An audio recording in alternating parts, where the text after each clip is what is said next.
नमस्कार मित्रों, मैं हूं योगेश चतुर्वेदी और आज मैं आपके लिए लाया हूं वृत्तीय गति, सर्कुलर मोशन।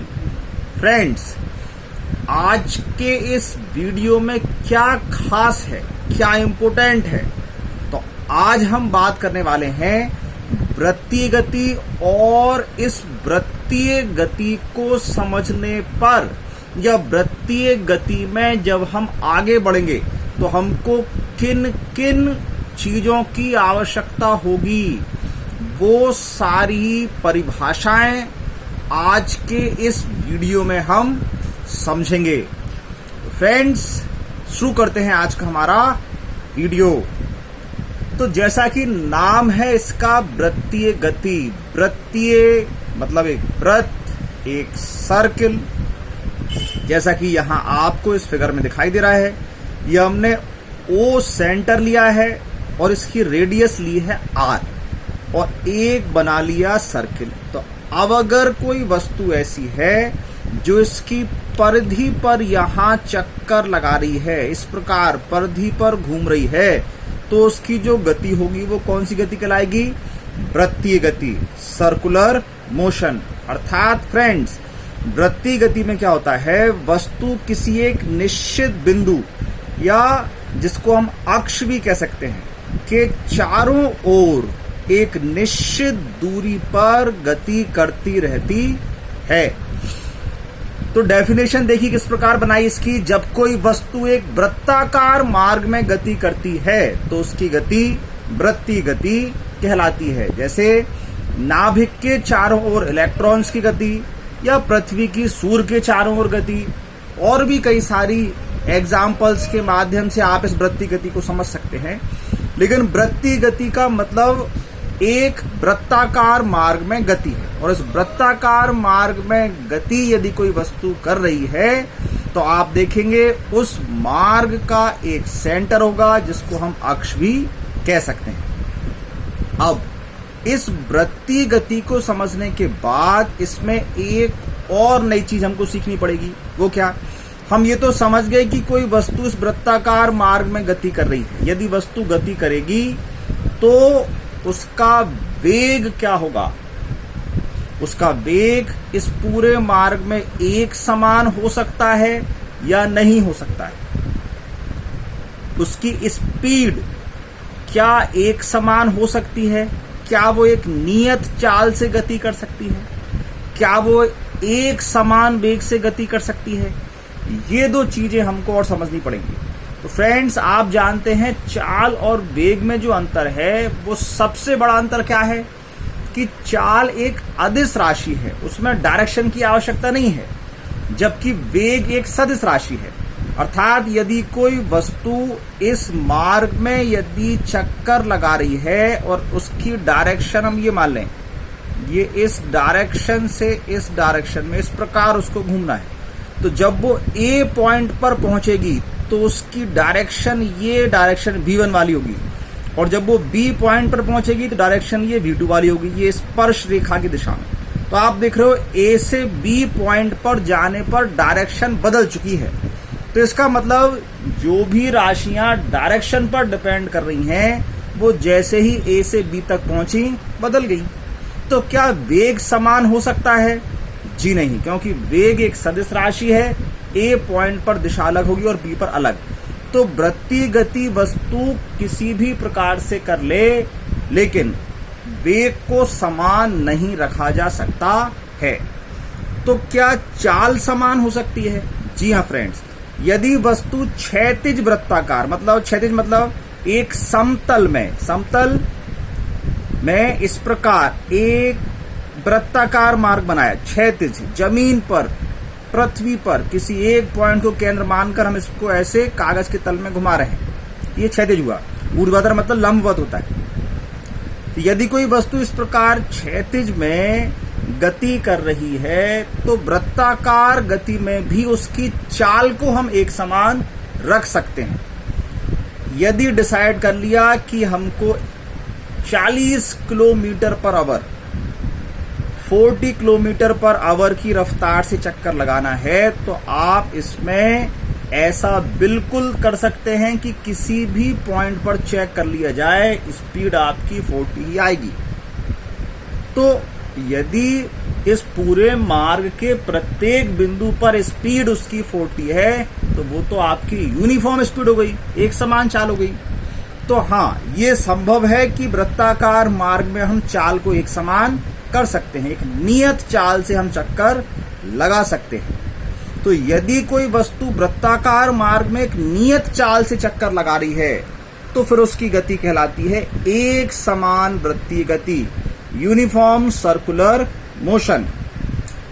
देखिए डेफिनेशन भी क्या कहती है, जब कोई वस्तु एक नियत चाल से, निश्चित चाल से, कांस्टेंट स्पीड से वृत्ताकार मार्ग में गति करती है तो उसकी गति एक समान वृत्तीय गति कहलाती है। तो अब हम यहां पर समझ गए हैं कि ये जो वृत्ताकार मार्ग हमने बनाया है, इस मार्ग के अलग अलग पॉइंट पर हम चाल तो समान कर सकते हैं लेकिन वेग समान नहीं कर सकते हैं।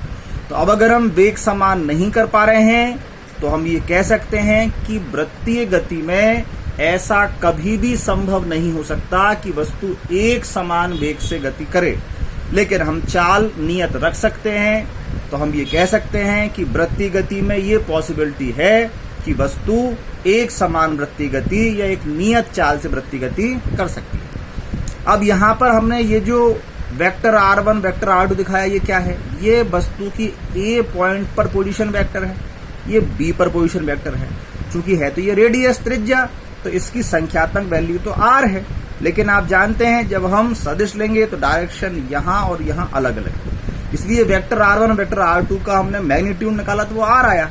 ऐसे ही यदि हम ऐसा कहते हैं कि वस्तु एक समान वृत्तीय गति कर रही है तो जो v1 और v2 है इनका मैग्नीट्यूड तो इक्वल होगा लेकिन डायरेक्शन अलग अलग है। तो डायरेक्शन बदलने से ये वेक्टर वाली क्वांटिटी, मतलब जो वेग है, वेलोसिटी है, वो तो चेंज हो गई, लेकिन जो स्पीड है वो यूनिफॉर्म रहेगी। यदि हम इसको एक समान वृत्तीय गति मानते हैं तो वेक्टर v1 और वेक्टर v2 का मैग्नीट्यूड कितना होगा?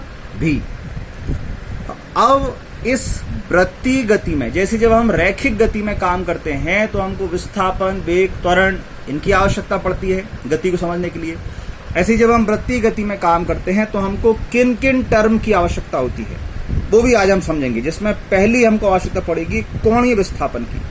जैसे रैखिक गति में विस्थापन होता है या रैखिक विस्थापन होता है, ऐसे ही वृत्तीय गति में कोणीय विस्थापन, जिसको एंगुलर डिस्प्लेसमेंट भी कहते हैं। तो अब ये एंगुलर डिस्प्लेसमेंट क्या है? कोणीय विस्थापन मतलब कितने कोण से वस्तु ने अपना स्थान बदल लिया है। तो जब वस्तु ए पॉइंट पर थी और जब बी पर पहुंची, तो आप देख रहे हो यहां से जब ऊपर गई तो ए से बी तक जो एक सीधी रेखा होगी, सीधी लाइन होगी, वो बिल्कुल सीधी रेखा इसका रैखिक विस्थापन होगी। लेकिन जितने कोण से घूमी, इस ओ केंद्र के सापेक्ष वस्तु जितने कोण से घूम गई है वो उसका कोणीय विस्थापन है। यहां जो हमने डेल थीटा से दिखलाया है।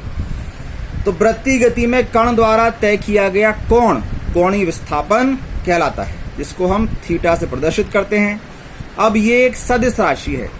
सदिश राशि मतलब यदि हमने इस थीटा को इस वाले कण के लिए ऊपर की ओर हम बढ़ा रहे हैं, पॉजिटिव ले रहे हैं, तो यदि हम किसी स्थिति में कोई दूसरी पोजीशन में थीटा को ऊपर से नीचे लेंगे तो फिर उसको माइनस थीटा हमको लेना पड़ेगा। अगर आप ऐसे कई कंडीशन हमारी बनेंगी जब हमको एंगल के नापने की डायरेक्शन बदलने के कारण ये जो थीटा है इसकी वैल्यू पॉजिटिव और नेगेटिव लेनी पड़ती है। इसका एसआई मात्रक क्या होगा? तो इसकी एसआई यूनिट होती है रेडियन। अब मैं लिख रहा हूं यह एक विमाहीन राशि है, इसका मात्रक तो है लेकिन इसकी डायमेंशन नहीं है। क्यों नहीं है? क्योंकि इसका फॉर्मूला होता है, कोणीय विस्थापन को हम कोण भी कहते हैं, चाप बटे त्रिज्या, आर्क अपॉन रेडियस। तो चाप भी एक लंबाई है, त्रिज्या भी एक लंबाई है। यदि हम लंबाई को एसआई यूनिट मीटर में नापें तो मीटर अपॉन मीटर कैंसिल हो जाएगा।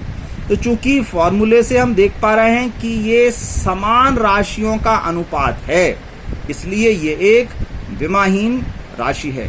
तो कोणीय विस्थापन जो है वो विमाहीन है लेकिन मात्रक ही नहीं है। इसका मात्रक क्या होता है?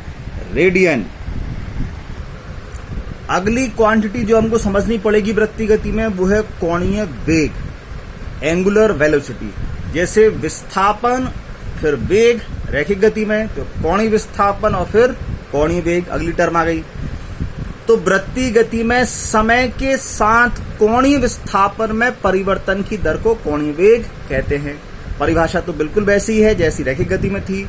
वहां क्या था? विस्थापन में परिवर्तन की दर, विस्थापन बटे समय। यहाँ क्या होगा? कोणीय विस्थापन में परिवर्तन की दर मतलब कोणीय विस्थापन बटे समयांतराल या समय। अब जो संकेत है वो सिंबल है वो बदल गया है। ये आप W में समझना, ये है ओमेगा, मैंने लिखा भी है इसको, ओमेगा कहते हैं। W जैसा बनता है बोलते हैं ओमेगा। अब इसका फॉर्मूला आप देख ही पा रहे हैं, जैसे वेग होता है विस्थापन बटे समय, तो कोणीय वेग क्या हो गया? कोणीय विस्थापन बटे समयांतराल या समय भी कह सकते हैं। तो अब इसका यदि हम SI यूनिट बनाएं या इसका हम मात्रक निकालें तो कैसे बनाएंगे? ऊपर कोणीय विस्थापन है जिसका होता है रेडियन, नीचे समय है, समय का होता है सेकंड, तो रेडियन पर सेकंड। अब विमीय सूत्र बनाएं तो आप जानते हैं कोणीय विस्थापन एक विमाहीन राशि है, इसका विमीय सूत्र नहीं होगा, लेकिन समय को हम विमाओं में कैपिटल T से दिखाते हैं।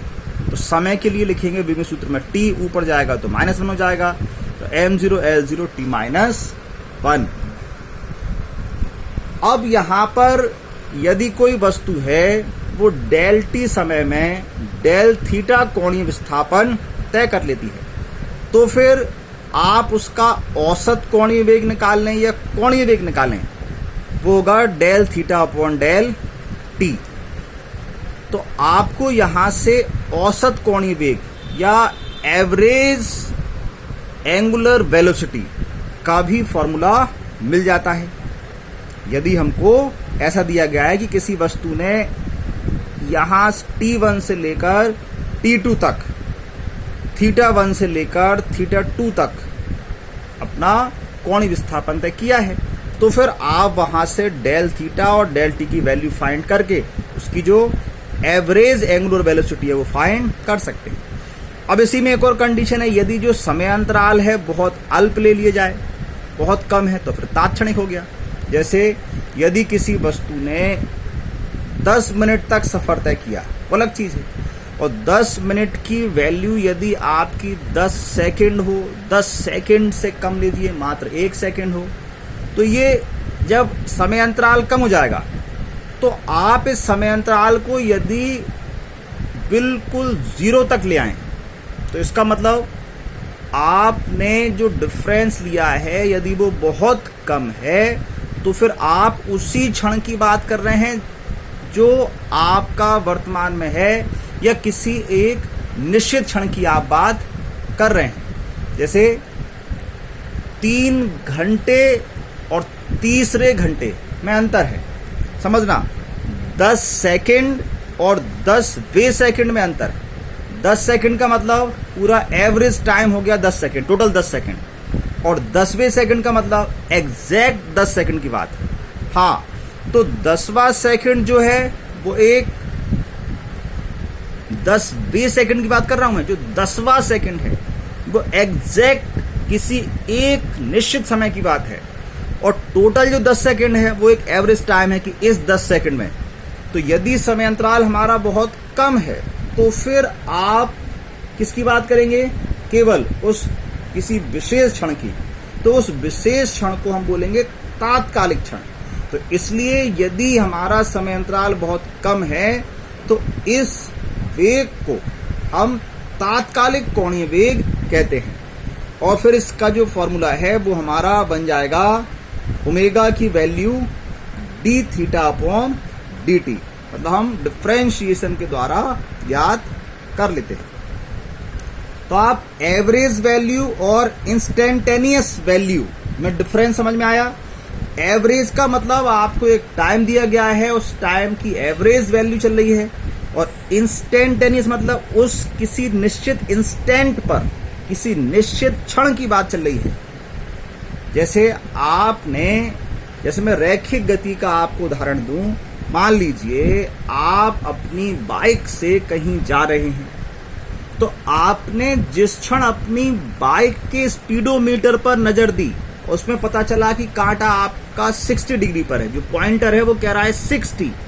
तो वो 60 का मतलब वर्तमान में जिस क्षण आपने देखा है उस क्षण आपकी बाइक की स्पीड क्या है, 60। तो ऐसे तात्कालिक, तात्क्षणिक या इंस्टेंटेनियस का मतलब होता है बिल्कुल किसी एक निश्चित क्षण पर। तो ये वो हमारे पास कोणीय वेग है, निश्चित क्षण वाला या तात्कालिक, जिसको हम कहते हैं। अगली टर्म, अगली राशि जो हमको इसमें याद रखनी पड़ेगी, समझनी पड़ेगी, वो है आवर्तकाल। अब होता क्या है, वृत्तीय गति में वस्तु किसी निश्चित मार्ग पर चक्कर लगा रही है, तो एक पूरा चक्कर लगाने में वो जितना समय लेती है वही क्या कहलाता है, उसका टाइम पीरियड या आवर्तकाल।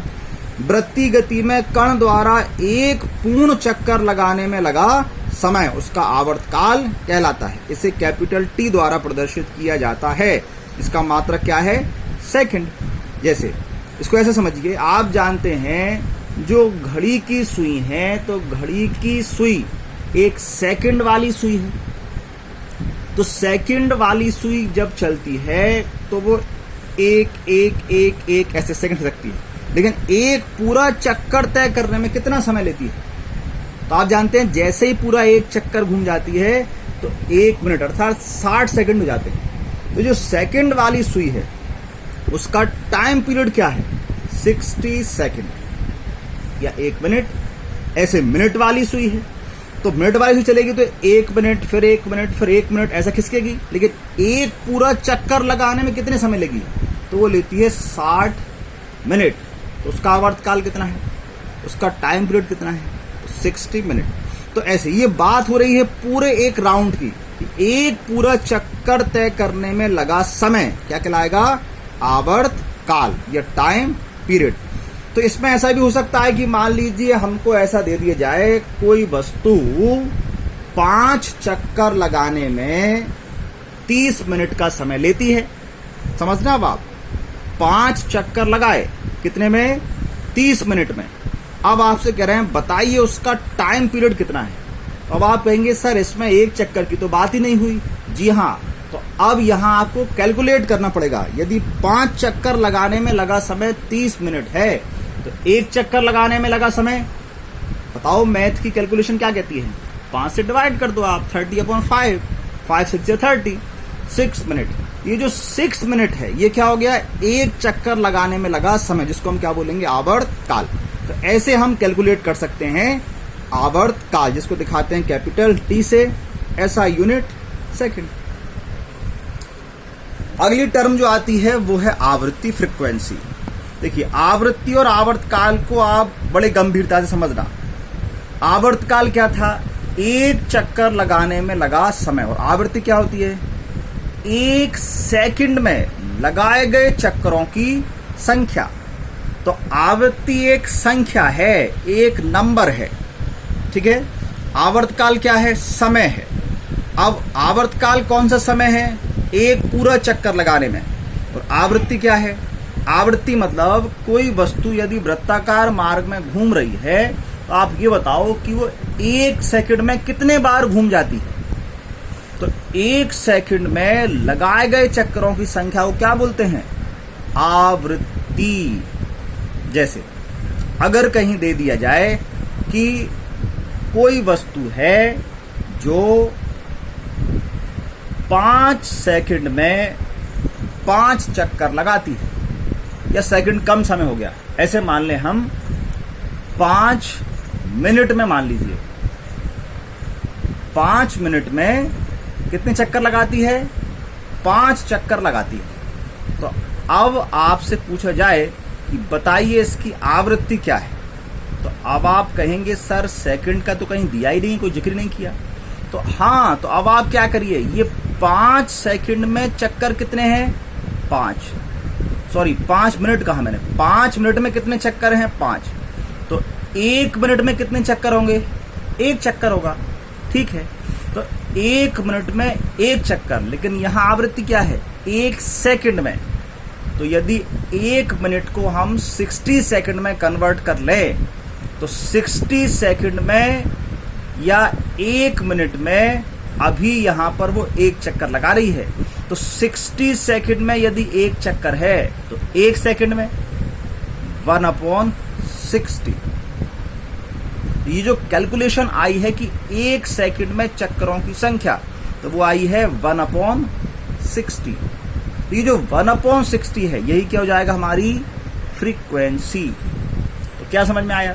जब हम आवर्तकाल निकालेंगे तो 1 चक्कर में लगा समय देखेंगे और आवृत्ति निकालेंगे तो 1 सेकंड में चक्करों की संख्या, जिसको हम n स्मॉल n या स्मॉल f से दिखा सकते हैं। और इसका मात्रक सेकंड इनवर्स या हर्ट्ज होता है।